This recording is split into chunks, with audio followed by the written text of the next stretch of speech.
Good day and welcome to Caribbean House Talk. My name is Trish, and with me in the studios today are my co-hosts Amalfi to my right, Irma to my left, and to my far left, Caroline. On Caribbean House Talk, we aim to bring you the issues from funny to curious to tearfully serious. One of our segments that we're going to delve into next is something we call spicy dish. You know, as people from the Caribbean, we are known for our spices, so we came up with this concept of putting our issues or topics for discussion around the table in something that we call spicy dish. So I'm going to bring this out in front of me. And in spicy dish, we never know what's going to come out. All right? Now I'm going to call on Amalfi to pick something from a spicy dish that she wants us to discuss. Thank you. And today's topic is going to be culture shock. Culture shock. How appropriate. Oh, wow. How appropriate. You know, let me just give a little bit of background information about my co-host. My name is Trish. I'm an author and publisher. And Amalfi is someone who's into health and fitness. So she's going to be giving us, over the course of this show, she's going to be giving us different ideas about, health and fitness. She is the epitome of healthy and fit. Now, the next person, Miss Weiss, is a fashion designer and is the owner of Alma's Fashion Design. Miss Caroline Davis is someone who is a serious programmer and is our director and is also in charge of our technology portion of the show. So these ladies, I think it's a very good fit in that we have this diverse amount of experience and the show. But one of the things why I think that is so important, that is so interesting, the culture shock, is that most of us on this table would know what culture shock is. You're from the Dominican Republic. I'm from the island of St. Vincent in the Eastern Caribbean, a little island, and so is Miss Weiss. And Caroline is African American, but she has some roots to the island. So I think in some ways she gives a unique perspective in that she is African American in every sense of the word, but she also have that look into the Caribbean culture. I started myself, just to give an idea, coming to America at the age of 20, and I'm giving away my age, but coming to America and recognizing that a lot of things are different, and not necessarily in a bad way, but there was a lot of differences. There were things that, in terms of how you raise children, things that you can say and shouldn't say, and I had to, really get caught up with that. The good thing with New York, coming to a state like New York, as opposed to say you went to the Midwest or places like that, is that at least you are able to get this diversity here. We have what we call in New York, in America period, but especially so in New York, a salad bowl. And I said a salad bowl as opposed to the melting pot because you can put stuff into a melting pot and it melts and everything comes out like one color. In a salad bowl, you're taking fruits or vegetables or both, and you're putting them into this bowl, and everything maintains its consistency, its taste, its color, and it's so beautiful. So coming to America, I recognized that right away, and I think for me it was discovering certain things like I raised my children, for instance, a lot different than my mother would have raised us or my parents would have raised us. I think understanding in terms of even relationships, there are certain things that's considered a norm in the Caribbean would not be tolerated here. So I think for me, I really think those are beautiful things.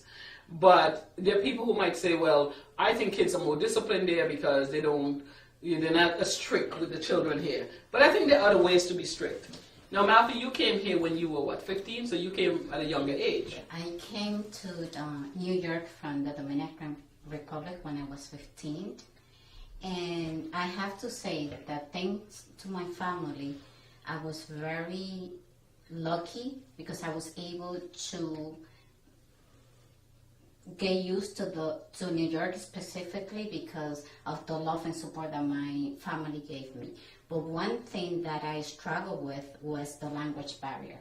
When I went to school in Dominican Republic, everything was easy for me. I was a very, very good student. Mm-hmm. And when I came to the United States in New York and I entered school, it was very shocking to me that I needed to learn another language. But I have to say also in the educational system, I found people that supported me, and I was able to learn English in a very short period. And from that point, I started to do very, very well in school. How about you? How old were you when you came to this country? I was around 20 years old when I came here. So we came the same age. Around the same age, yeah. A little over 20, maybe went on to 21. But I already had my 20th birthday. But for me, coming to America was a little bit of a surprise, like a big shock. I came in the night, and when I came into the area of JFK and I saw all the lights and the movements and everything. Overwhelming. It was overwhelming and beautiful at the same time. It was. Then I realized this is another life for me. I'm ready for this. I am so ready that I hit the ground running, and I've never stopped. Did you come to stay with relatives, or you came? Yeah, I came to stay with my sister. My sister is here. I have two sisters here actually. But I came. I was staying with my sister, and I didn't stay there too long because adults, we can't live together again, So I moved out very, very early and was on my own for a very long time, and that was your experience. the beginning for me. Yes, that was the beginning. But for me, I stayed with cousins some of whom I had not met. The lady who actually got me to this country was a relative of mine. She's still alive, and I think I might have met her when I was a child, but she wouldn't remember, and I really didn't know what she looked like. She actually met me the following morning when she came in from work. And I to this day always say that I am so enormously grateful to her, because not many people would have brought a young girl that they don't know into their home. And she never treated me unkindly. Never. She treated me like a daughter, and even when I got married, she told me, if it doesn't work out, this will always be your home. So I think I was lucky. Caroline, you, like we said, are from this country, and born and raised, but you have a view into our world. So can you give us a little insight? Born and raised here in New York.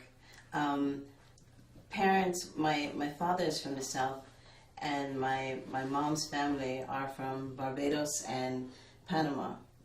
And so while I was born here, my household was very much a Caribbean household. Everything from the food to the music, everything we did was Caribbean. So you had that experience, even though you weren't born in Barbados or directly. Your mom was actually born here, but she spent some time in Barbados, correct? Yeah, even my siblings, I'm kind of on the younger end of the 5, so by the time I came around, they weren't able to go to Barbados anymore. But most of my siblings, my family, they always spent their time in Barbados.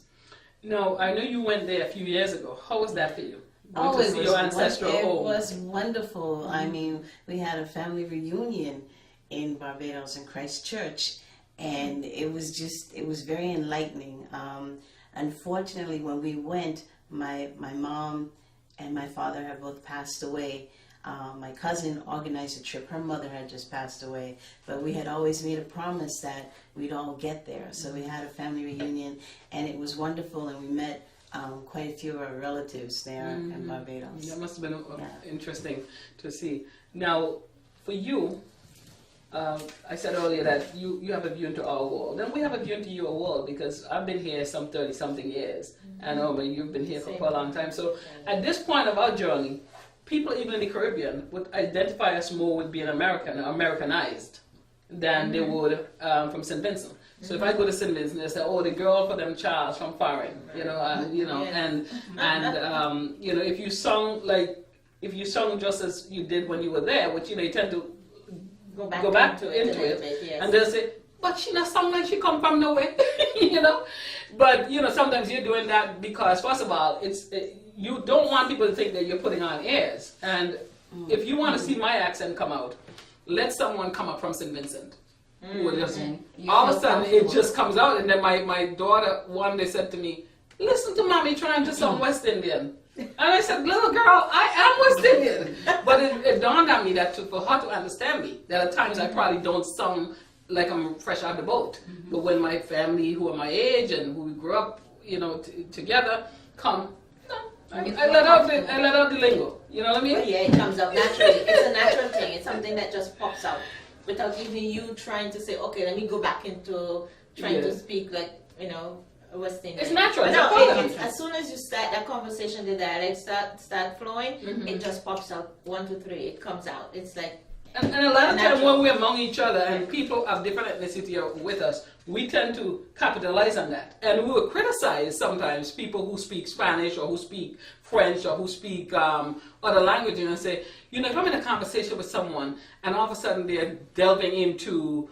another language between two people who speak that language and I don't understand it, I think it's hostile. I think it's bad. But we do it to some extent. And then sometimes I have to remember that sometimes it's just that it's comfortable for them. You know what I mean? So we do it to some extent because even though we speak English, it's colloquial English or like a dialect. So if I wanted to say, I hope you get home safe. Mr. Gilney, hope you get home safe. I wouldn't say I hope you get home safe. Like I don't speak like this when I'm among my family because I feel comfortable. Right. When me among my family, me go talk my dialect. You understand? Oh, yeah, when I'm with you guys, I will speak, standard English. Yes. So we're able to switch back and forth. I'm going to pick out our other topic for Spicy. I do have a question for Caroline Yes. before you continue. Oh. If you can go back in time, what would be the most favorite part of the Caribbean culture that you enjoy from your parents? Let me think. I guess, again, it would pretty much be just our family gatherings. I mean, as I mentioned, we were a Caribbean household. Everything was filled with music and sound, and my great uncles, they, as I told everyone earlier that my great uncles, they played with calypso rolls. They were all musicians, so we had a lot of music in our household, and so you would hear a lot of calypso music going on, and we all pick up reggae, everything. We pick up instruments. They had all kinds of instruments, so we were filled with a lot of playing and singing. I myself am a singer, so this is what I remember. I mean, it was always beautiful. Because music, I think, is like the universal language. Absolutely. It unites any culture, regardless of where you come from. It unites us. And the food. Oh, the food. Oh, yes. It's always the food. She's still bugging me to bring her food all the time, She's still bugging me to make her this and rum punch and all that because her mom is not around to make them anymore. And for those of you who wonder who Calypso Rose is a very famous Calypsonian woman out of Trinidad and Tobago. And I believe she lives here now in the United States, but everybody who is from that region know Rosie. She is fire in me, wire, those kind of songs. I can't sing. Maybe she can try to sing for you later on. But she is known for a lot of those kind of very really jumpy calypso. So that's what Caribbean Roses. So I'm going to pick out our next topic from our Spicy Bowl, and our topic today would be raising children and how to discipline, because that's a big one I think we get into in America, and we really get like culture shock about because. In America, in St. Vincent, if my mom lived here, I think she would have been in jail. I think she would have been in jail. And having said that, I must explain though, that she was not doing anything that was not part of the her norm. It was her norm. So this was the way you disciplined. It wasn't that she was the odd person doing it. And so my mom, she raised us. She loved us. She provided well for us. But when you did something out of line, you were getting that whip or that belt, and there was no police that was going to arrest her for doing that. Here, I don't touch my kids. And it's not just because I am afraid of the law. I just didn't like when it was done to me. And I think having come here at a young age, it kind of influenced me a little better to say, you know what, you can take away their privileges. Put them in their room for an hour without any TV. You can say, I was going to take you to Disney World, you're not going. I'm not going to buy you that sneakers. I think that has more of an impact on them than hitting them. Because after a while with my mom, I don't know if she recognized it, but after a while, I was a stubborn kid. Really stubborn. And so she would beat me. After a while, I didn't feel that beating. So would she beat me? And at first I was scared. After a while I was like, okay, she beat me, it'll be 2 minutes and it's done. Yeah, let's get it over Yeah, with. right. You know? So it So- became the norm. Yeah, it became the norm. But here, you know, you realize that, and I'm sure my kids appreciate that you can't pull that stuff with children. You know, here you will be. I think that No, came I know. about more though, like probably after the 80s. You saw more of that where, you know, not beating kids. Because I don't know anybody who didn't grow up getting spanked, whipped. You know, they would, the parent would say, go outside there and get me a switch from the tree. Maybe a whip. Yeah, it's a switch, you know, a twig. Maybe. And they beat you with that. I mean, I understand though what you're saying about, you know, want to beat your kids because, I mean, even I too, I grew up beat with belts. You beat switch, an extension cord. They didn't seem like capital punishment back then. That's just what people did, Right. you know, and discipline. And actually, I think in some ways, you know, we're probably more respectful of our parents and adults than you have kids now, you know. Is it respect or is it fearful? I don't think it's fear. 'Cause I'm scared of my mother. You know what? Until after a you know certain what? while, it didn't have the effect on me anymore. I guess it's probably different people, but I don't think I do think it's a level of respect. Because the thing now is kids, they'll sit up there and you say, okay, go over there and do such and such. They want to talk back, you know, they don't want to do it. And by saying, okay, I'm going to take away, always taking away doesn't necessarily do any work. good, Yeah. you know. That's So to me, I do think it's respect. And I think it's something that's lacking right now in a And lot I of the agree with children you. and households. I agree with you, Caroline. You don't want to beat them until they're dead or whatever, dead but you or- know, I think There you- needs to they be don't, a- they're not afraid of anything. They're not afraid of anything, and there needs to be a balance. I know that now we can take away things, but I don't know. It's the same thing as you said. When your mother beat you, it became the norm. After But a for while. them, it becomes the norm, and they know that we're going to give it back. So I'm hoping that one day we will have a balance where you will have the respect and also be able to teach them how to behave without hitting them or without taking something away.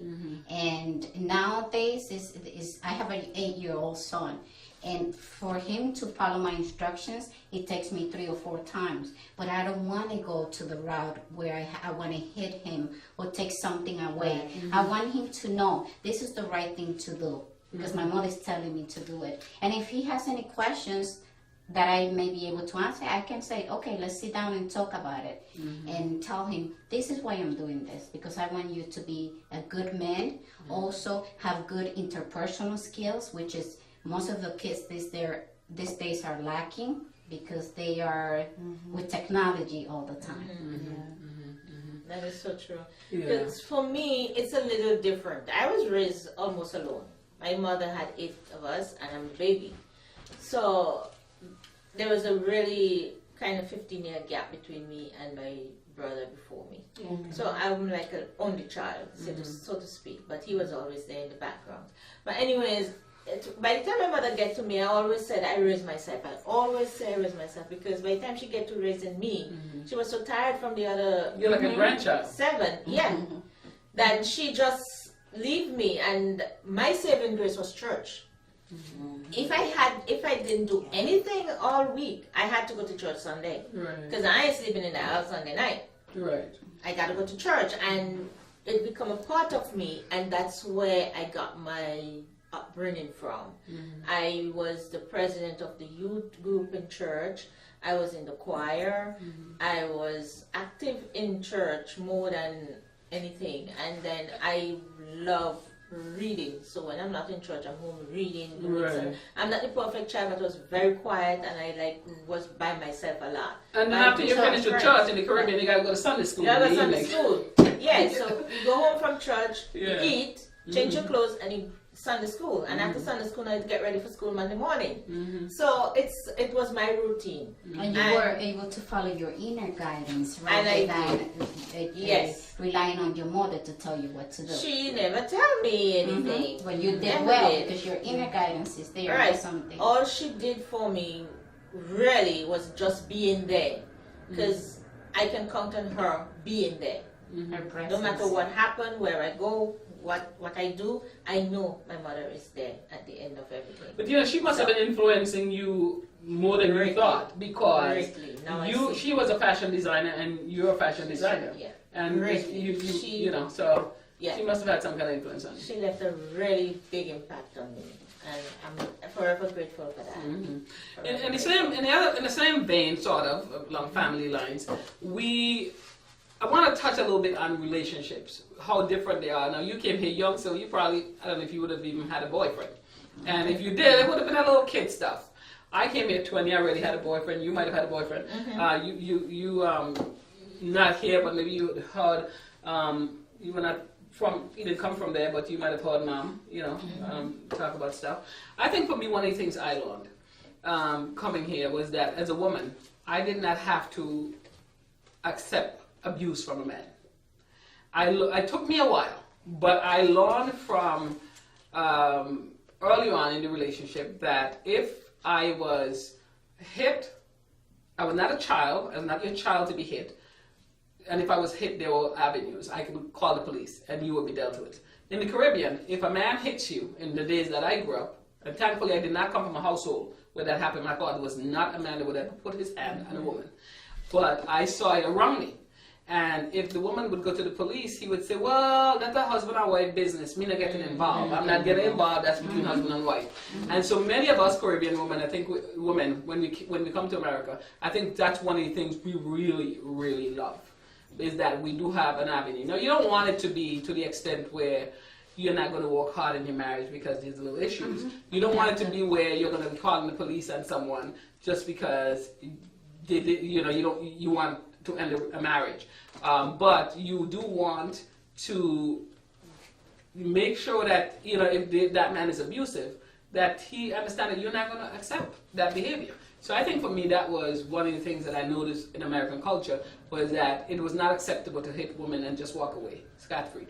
Now, many of us, when we come to this country, because it was such a part of our norm in the Caribbean, when we come to this country, we take a while before we accept that before we kind of put our foot down and say, I'm not going to deal with that.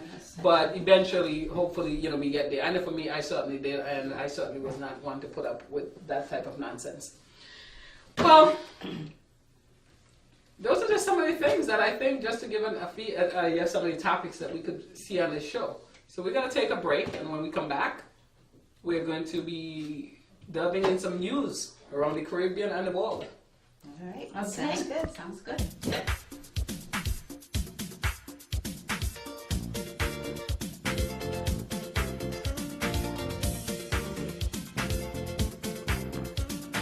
I'm Trish. I'm Amalfi. I'm Irma, And I'm Caroline. and we are the Caribbean House Club.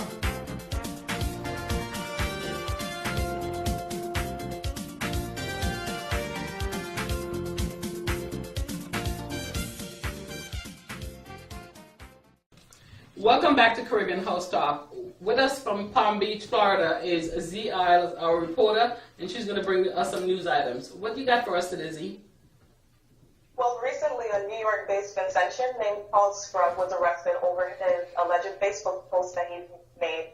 And Paul Scruggs is a calypsonian known as IMAD, known for songs such as Kicking Them Out and A Jumbie. According to Eyewitness News, Vincent, it was alleged his posts were threatening and broke the recent law passed in Parliament, the Cybercrime Bill.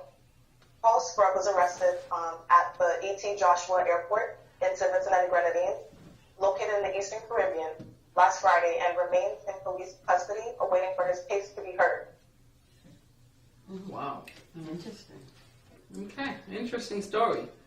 And so we're not sure if he'll be released next week or anything like that, are we? Not to my knowledge. I'm still waiting for updates on that. Okay. Another item, of course, is police brutality. It's pretty hot in the press at the moment. Police brutality has been surfacing and going viral via social media, showing police officers brutalizing African American citizens. The African American communities reacted via protests, videos, and collaborations to express their frustration. The racial tensions the racial tensions of the mid-20th century has died down in the public eye, but it reared its head as of recently with the recent shootings of unarmed African American citizen. Wow, that has been a hot item in the press. Another one as well, of course, is the upcoming election here in the U.S.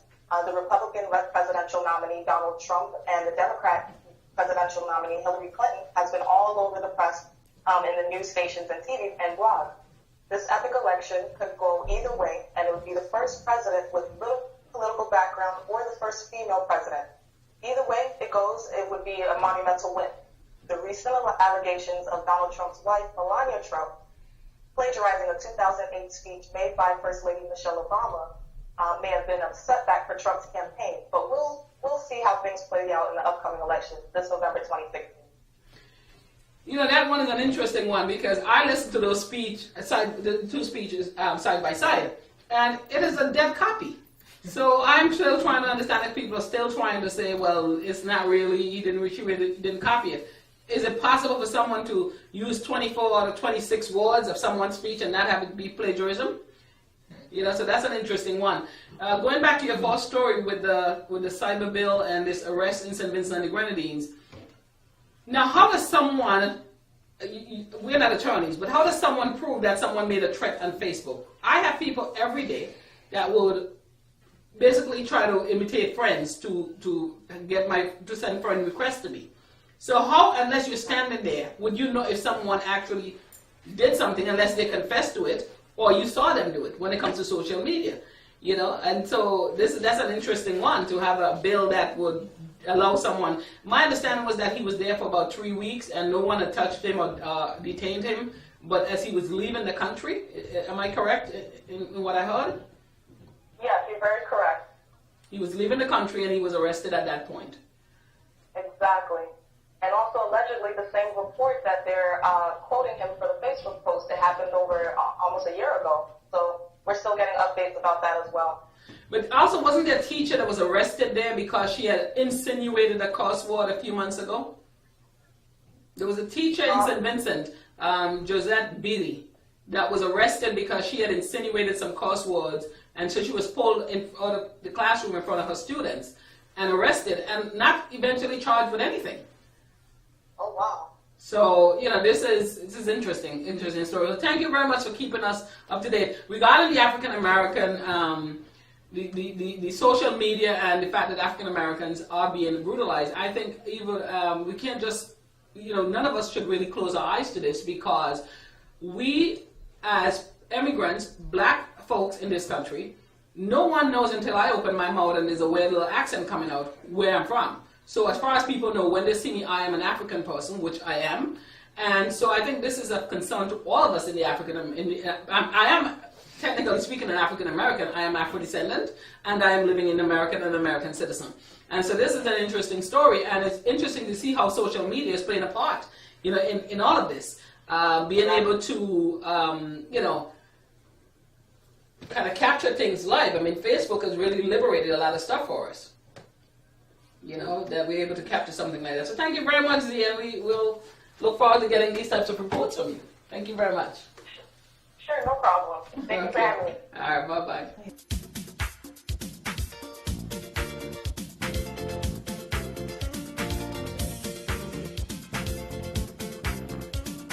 I'm Trish. I'm Amalfi. I'm Irma. And I'm Caroline. And we are the Caribbean House Talk.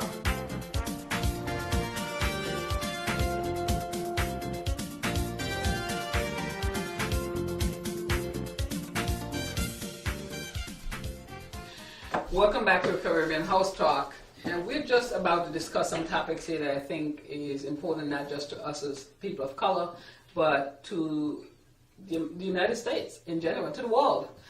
We've had some recent issues regarding brutality, police brutality, in the black community in this country. And as a mother, I have a young boy and a grandmother to a young boy. I have to be honest and say I am extremely troubled by what I've seen on television. I'm extremely troubled. And I think this program will not be complete if we did not touch on that issue. We've had a shooting in New Orleans. We've had a shooting in, is that Minnesota?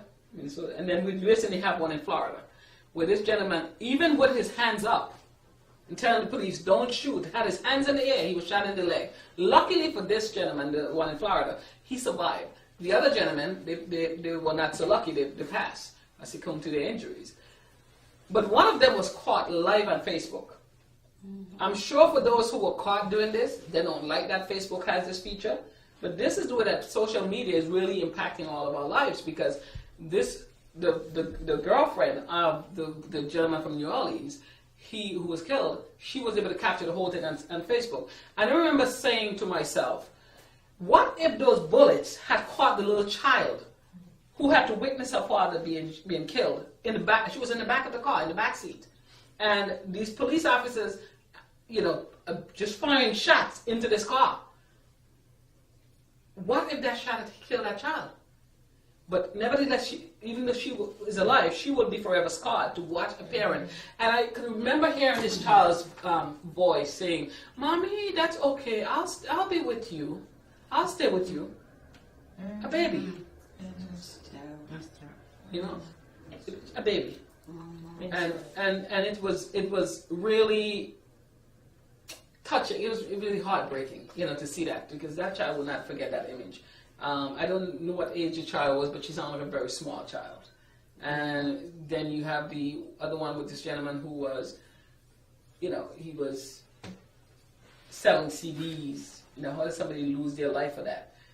Yet you see this white kid who shot up the 9 people in the church. Mm-hmm. What was it, in Carolinas? Mm-hmm. It is reported that law enforcement stopped at Burger King to feed him while they were taking him to jail. Stopped at Burger King.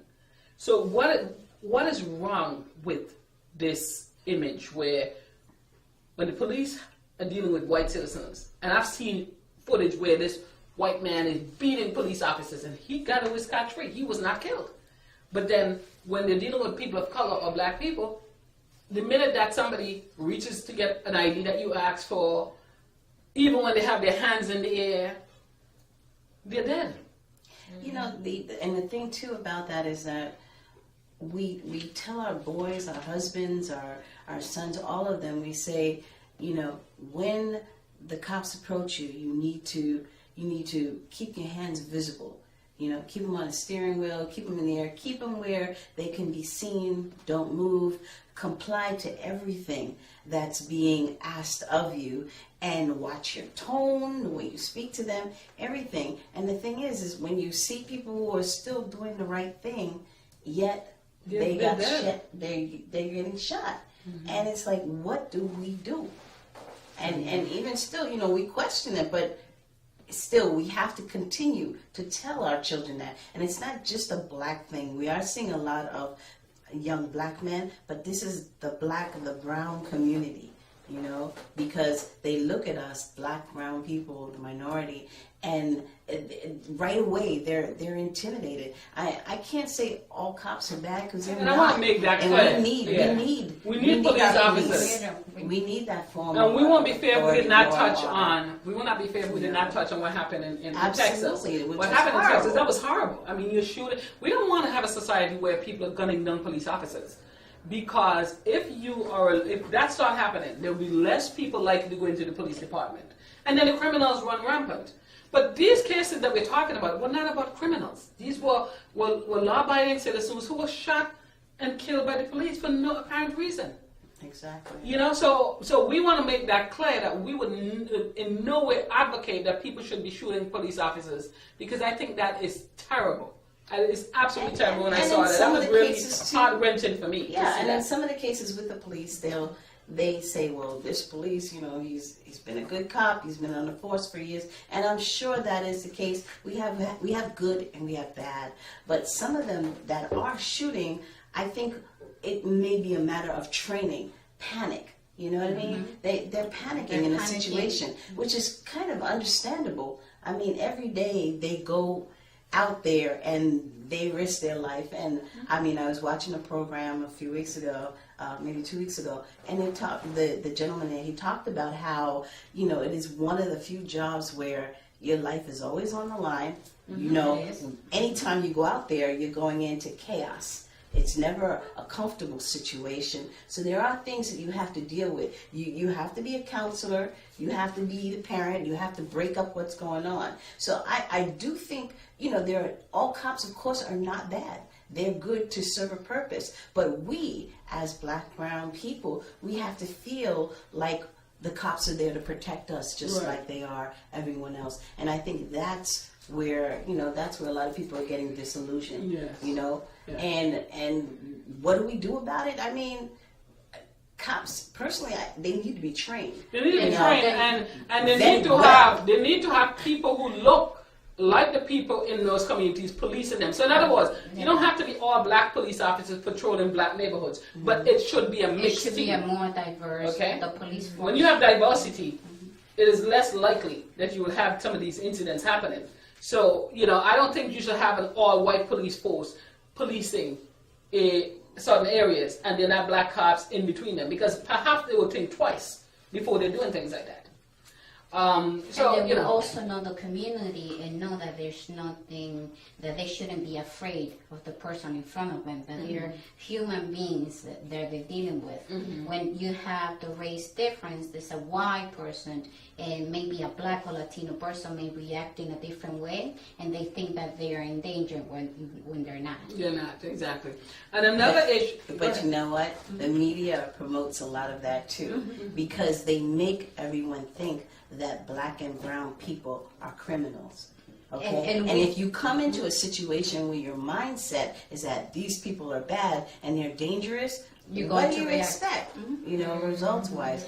But as for our children, we need to continue to tell our husbands and our kids and all, keep your hands keep it visible, keep it in view. You know. And not only that, I tell my come boys, on. if the police stop you for any reason, you do not talk to them.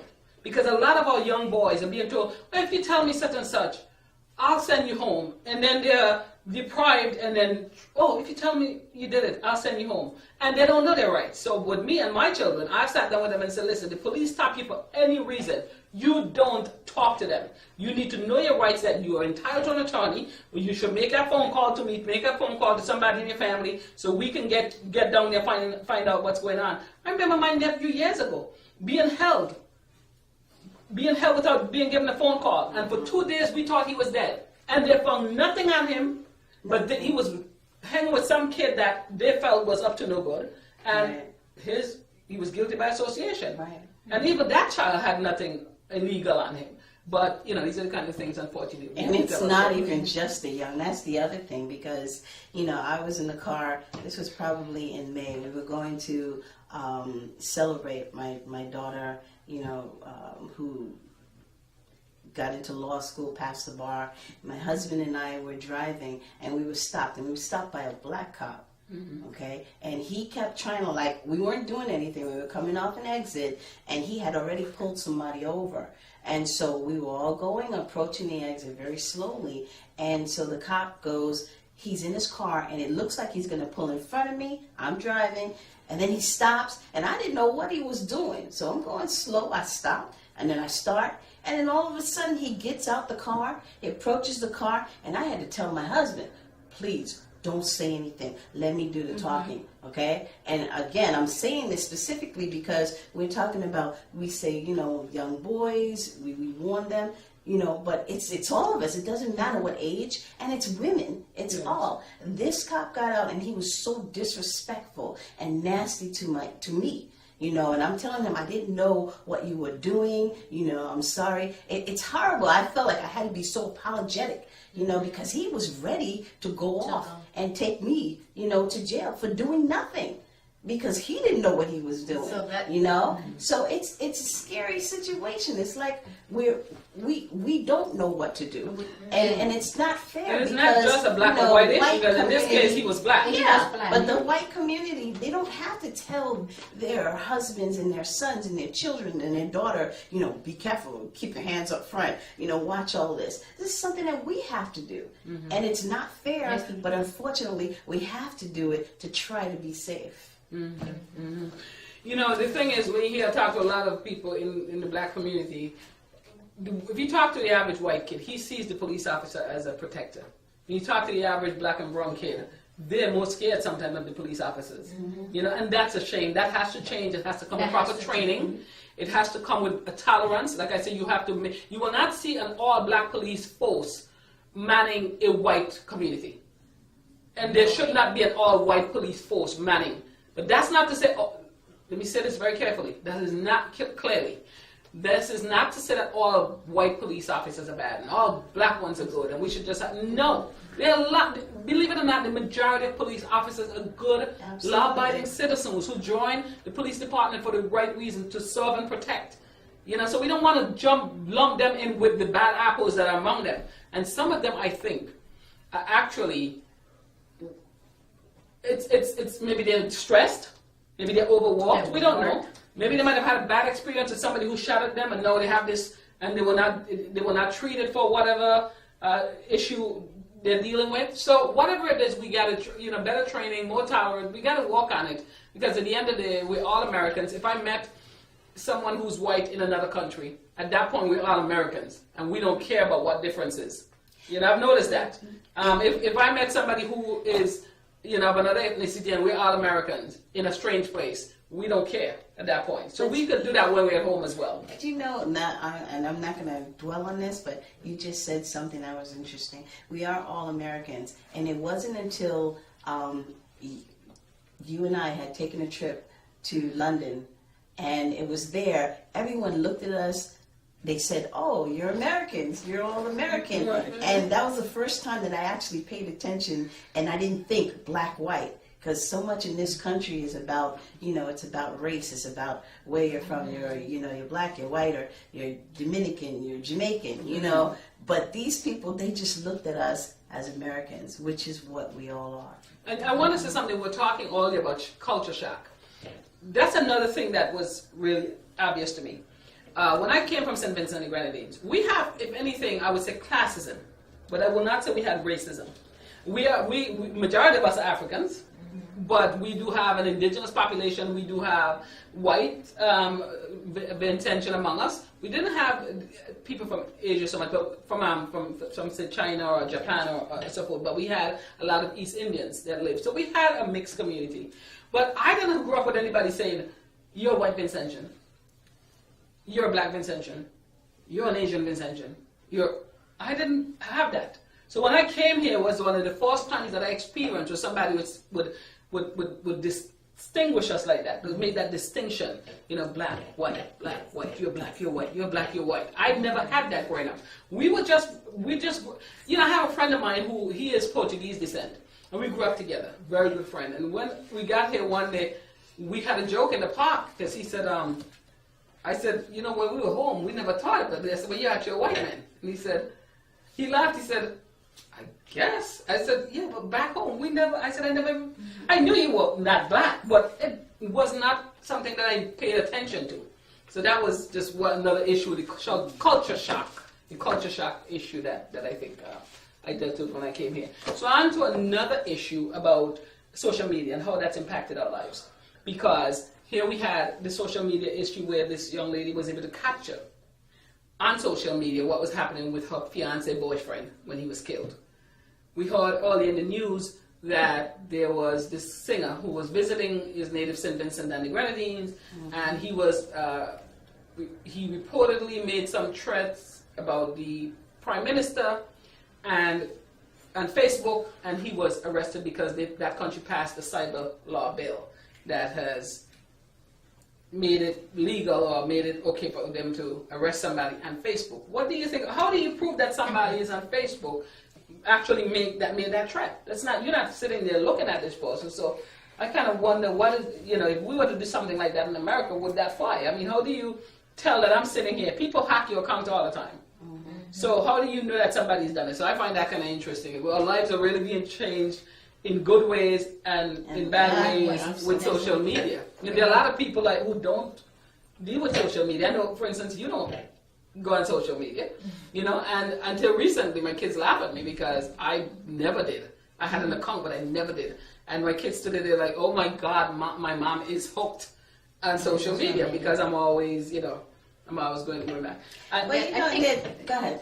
I think it does good and bad. I am not in social media. I'm a very private person, and I think that it has gone the other side too much, where people, they share too much information, and when something happens, then they complain, and it's because they're sharing too much information. I believe that everybody has a right to have a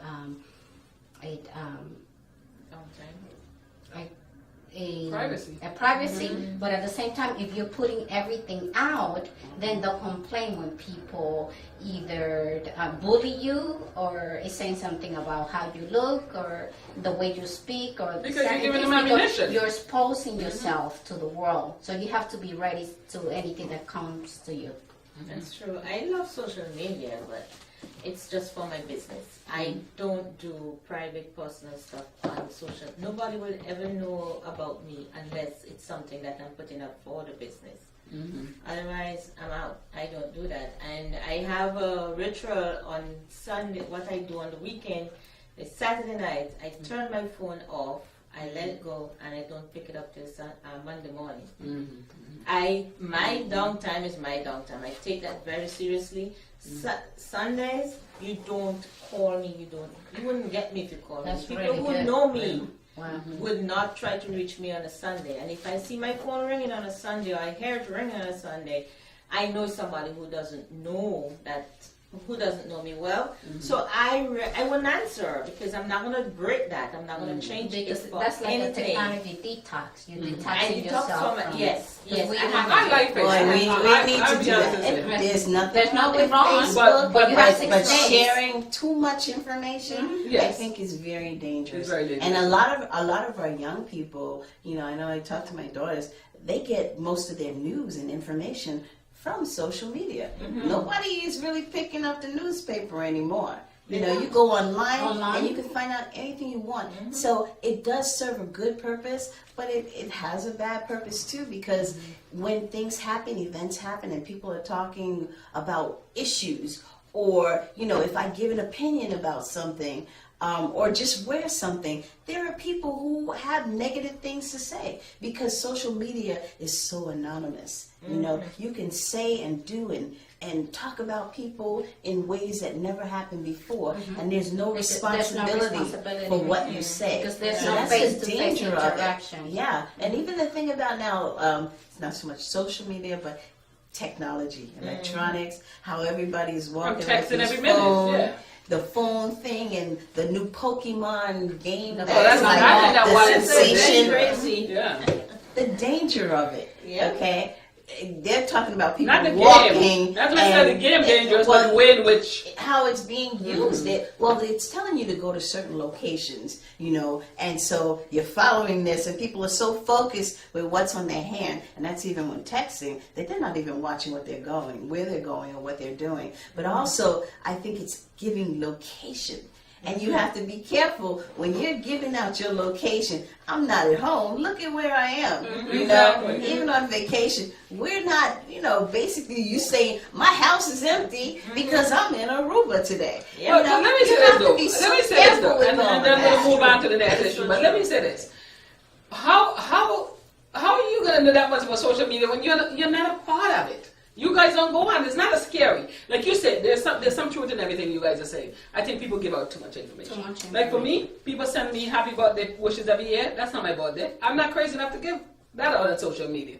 But they would laugh. My kids would laugh at me and say, because on Saturday I get up and I make a big breakfast, Caribbean breakfast, and I share it with my little food group on our Facebook. Because people love to see, you know, you making the breadfruit and the good salt idea. fish and, you know, and all that stuff. Some of that. But that's innocent stuff. My kids do something funny or interesting. You know, he made my grandson made a video. He was imitating Barack Obama, and he was rapping and imitating Barack Obama to the voice of somebody who sounds like him. I think that was cute, so I shared it on Facebook. Simple, benign things like that. But it is true that you can't. I see people put their personal lives, you know, not necessarily a sex life, but a romantic life and all these things on Facebook. And I do think that you have to be careful with And things also, like that. I think that the appearance of Facebook for most people is that you have this perfect life. Because most of the posting are about happy things. and that could affect the other person because they think, oh, this person has such a great life and I don't. their life may be and falling apart. and they may falling apart, Well- and then that leads to depression, which is we need a healthy society, which Right. But You you know also what? You have have to be people- you strong, have- though. You have to be wait a strong minute, enough it's not to not- let what somebody's saying. but it happens. But It it's happens not. all It's the not time. all la-di-da. People go on there and they go on there for help. And let me just backtrack a little bit. You said I don't know about social media. Of course I know. I'm in Okay. technology. I know. I don't happen to have a Facebook account because I don't choose it. Doesn't mean that I have never been on there. Oh, okay. People I know, in my family, they have Facebook. You have no choice. It's like, come look. And I may look and I'll look at his account and I look at it. So of course, To be I don't honest. choose to be on it to share my whole life to people, but it does have, it's not all glitter and glamour because you actually have people, I've read it, where posts of friends and things like that who are talking about things going on in their life. My son is missing and I want him to come home, or, they talk about women who are being, brutally beaten, and they talk about their life, so it's not all good I and bad. understand, And but the sometimes majority- it's helpful. It's almost like counseling, because you have friends who are saying, we're there for you, we're here to support you. So they use it for all mechanisms. That's my personal issue. I don't want to share everything that I do. Yeah, that's not a medium for that's you a if you're feeling personal that way. thing, yeah. And for me, I look at it, I don't do, as you guys know, I'm always busy working on and the show working on and other things in my life. I write, I'm a mother, and things like that. So a lot of times I don't have time to go out and meet with people. So I feel like this is a medium where I could choose who I want to be friends with. I could choose who I want to be friends with, and I could just touch base with people. But I don't want to go if I'm out with my boyfriend someplace. Right. I don't want to be out telling everybody, oh, look at us, we're smooching. So,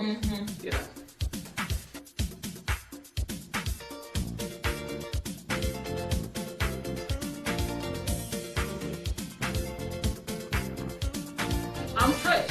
I'm mounting. I'm Irma, And I'm Caroline. And we are the Caribbean House Talk.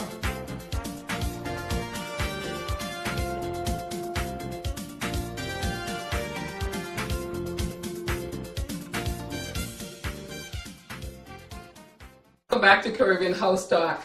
This has been an enlightening show. I think today was one of these things that I got a lot of stuff to reflect on because, coming here from the Caribbean and settling into America and now looking back some 30-something years, it really made me, as you said, you realize how much you've accomplished. Yes. And, I hear people all the time, they come to America and then they're bashing America. This country has been great to me.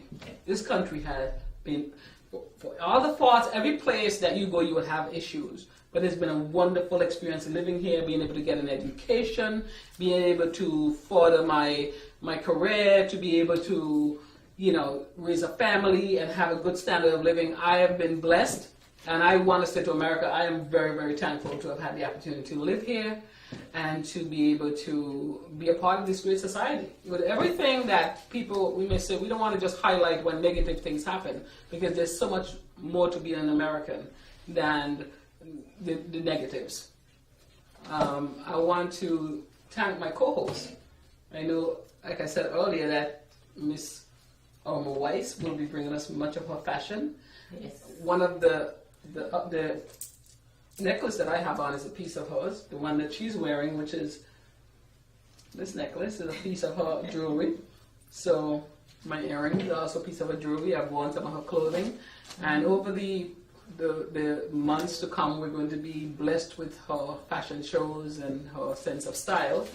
And I hope that she will be styling us. Yes, You one get day us very ready soon. Very soon for I this will show? do that. Yes. And Miss Amalfi, she is into fashion, to fitness. She loves to eat. She you know what? She whips me into shape. If I just listen to her, I would be as skinny as a rail. She comes to my desk every morning and she looks at my food and she says, "What are you eating? What are you having for breakfast? Or did you have lunch?" And I mean, I'm way old. I'm almost old enough to be her mother, but you would think she is my mother. But she does keep me in shape. So over the next few months, you're going to be giving us some of your snippets of health and Health, fitness, how yes. to eat healthy. How to eat Because healthy. you are someone who is a very good example.